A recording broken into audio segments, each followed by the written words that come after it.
Well, everybody, welcome.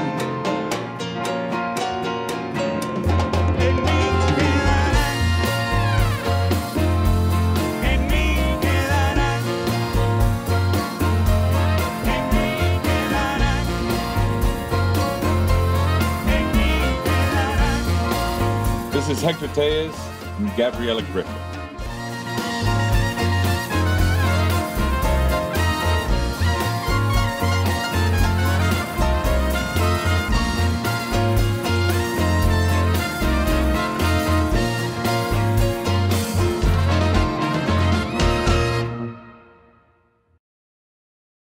Let's just jump in. So probably know we have with us Doug, Norman, Raul.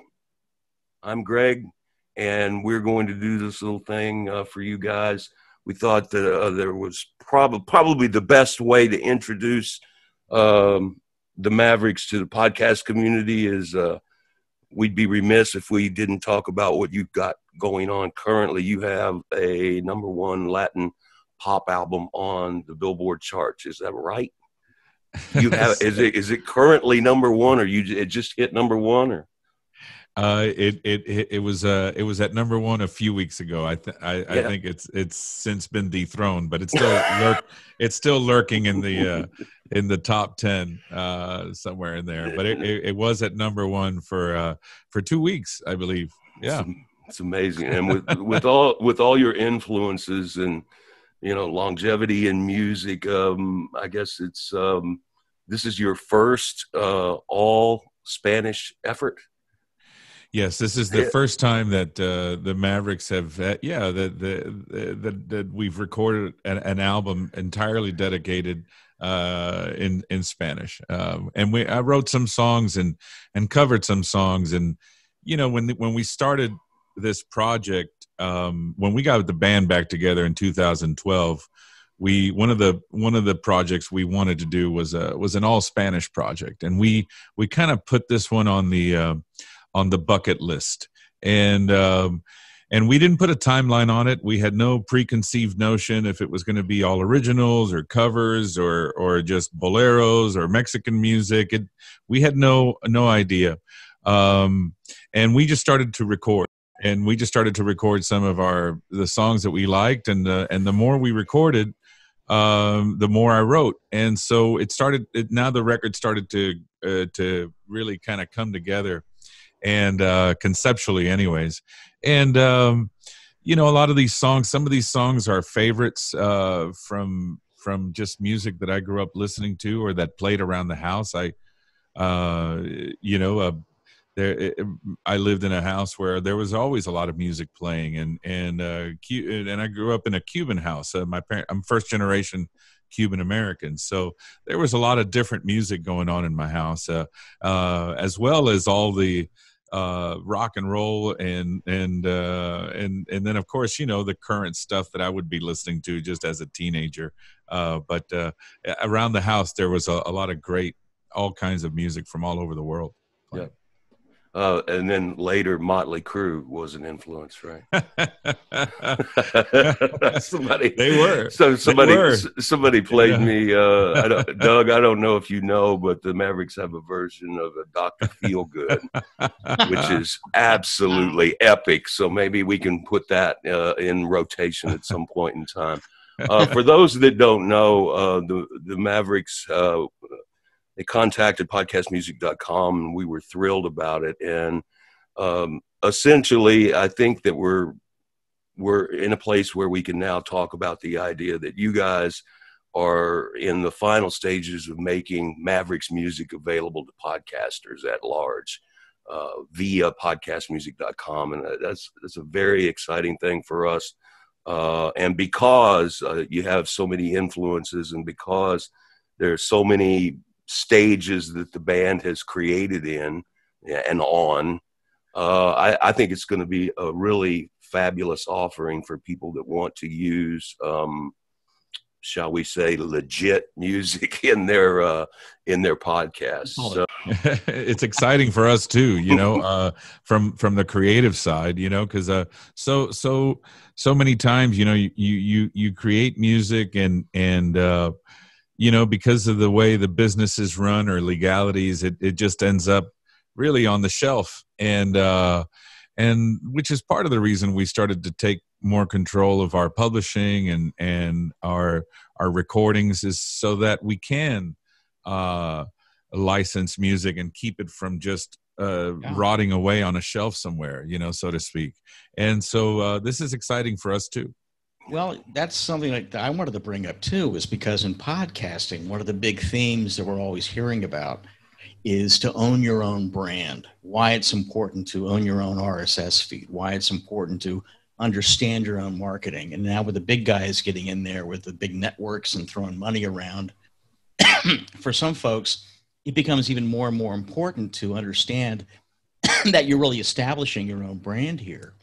And I'd love to talk to you a bit more about what you did, because you were, I guess you were with Big Machine for a while when you came back, and then you decided to take control of everything and really, from a musician standpoint, control everything yourself again and to run with it, because you saw that as a better way to do business for you at this time in your career.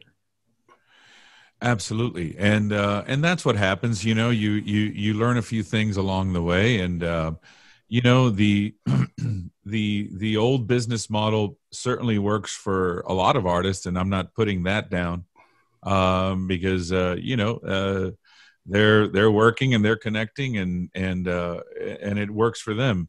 But for us, we're a different situation. We're a different kind of band. As much as I loved working with Scott and Allison at Big Machine, and it was a great relationship personally. You saw that really trying to fit the Mavericks in the country world, and that's where everything was still kind of going. It wasn't going to work for us, and I think.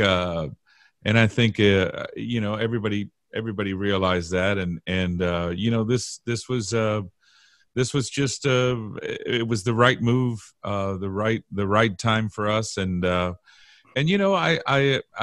this is what I've always really wanted was control of our business. We've always been in control of the creative to a certain degree, but sometimes you create stuff and then it goes through the system of the record label, and then it gets lost forever because so and so can't play it because there's a restriction, this and that can play it because there's another restriction, and so on and so forth. And that's what I mean, where there's your music dying on a shelf and nobody gets to hear it. So who wins there? Not us. For sure. Absolutely. And so that's why we had to change. We had to do that change. The exciting thing for me, listening to Raul talk about it, and the approach that y'all have taken, the exciting thing for me is that I always, when we go out and we do, I've spent many years in the music industry, and it always fascinates me that the user side, the communities, National Association of Broadcasters, and the broadcasters at large, and now podcasting, they're always surprised when we go and we tell them we're sitting on a panel or we're in conversation with some, stakeholders or industry leaders. It always surprises me when they're surprised that, a lot of music is still distributed and still promulgated out into the market with just a few phone calls, with some connection. You're literally 3 or 4 phone calls or 5 or 6 emails away from a rights holder that's won Grammys and won CMA awards and the whole bit. So it really is a case of that old adage, it's who you know. In some respects, that's the way it is on this direct licensing proposition that we put together. So it excites me that music users that are building audiences can now have a more direct connection with the people that actually create. And it also excites me that, you know, the business that you guys are doing is largely informed by your creative process. It's all one big thing. And I love that. I love that about the business. Well, and that was, it's funny that you say that, because from the very beginning, that's what that's been our motto. It's like, let's let the creative lead the business. And the other model, the business leads the creative. If Right. you need a song for Christmas, hey guys, we need to write a Christmas song. Hey, we need a single by the first quarter. Hey, we need a second single by the second quarter, or this and that. There's always another agenda other than the creative. Right. And in this regard, it's like, no, this is when we finish the record. This is when it's coming out. This is when we're going to tour. We're not having the tail wag the dog up in here, right? Right. And yeah. And, but, you know, in all fairness too, you know, that model wouldn't apply to us, you know. Yeah. I mean, let's face it, you know, we're a little bit, we're a little older now, you know.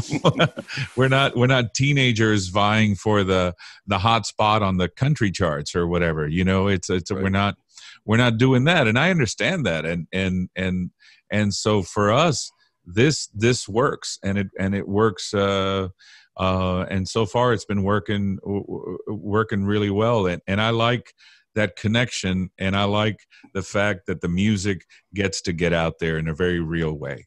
Think you're going to have time to guest on podcasts as well? Be a guest on other podcasts? Sure. Yeah. I mean, right now I got nothing but time, you know.